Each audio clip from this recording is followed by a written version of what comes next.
భారత్, పాకిస్తాన్ల మధ్య కాల్పుల విరమణ ఒప్పందంపై అమెరికా అధ్యక్షుడు డొనాల్డ్ ట్రంప్ మరోసారి పాతపాటే పాడారు. భారత్, పాకిస్తాన్ యుద్ధం ప్రస్తావన తెచ్చిన ట్రంప్, యుద్ధాలు ఆపడంలో మేము విజయం సాధిస్తున్నామని గొప్పలు చెప్పుకున్నారు. ఇండియా, పాకిస్తాన్ యుద్ధాన్ని అలాగే ఆపామని అన్నారు.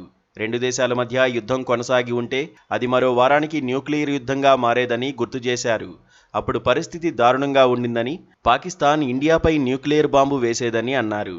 వ్యాపారం పేరు చెప్పి రెండు దేశాల మధ్య యుద్ధం ఆపేశానని, యుద్ధం ఆపేంత వరకు వాణిజ్యపరమైన ఒప్పందాలు చేసుకునేది లేదని చెప్పామని పేర్కొన్నారు. ఎవరూ చేయని పని తాను చేశానని, దాని గురించి పెద్దగా మాట్లాడదలుచుకోలేదని అన్నారు. కానీ ఓ పెద్ద సమస్యను తీర్చామని, పాకిస్తాన్, ఇండియాల మధ్య న్యూక్లియర్ వార్ ఆపానని చెప్పుకొచ్చారు. తాను ఇండియా, పాకిస్తాన్ ప్రధానులతో మాట్లాడానని, వారు గొప్ప లీడర్లని తెలిపారు. అయినా కూడా న్యూక్లియర్ యుద్ధం వైపు మొగ్గు చూపారని అన్నారు. నేనే గనుక అడ్డుపడకపోయుంటే న్యూక్లియర్ వార్ జరిగుండేదని అన్నారు.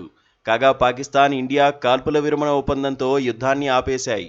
అప్పటికే పాకిస్తాన్ దారుణంగా నష్టపోయింది.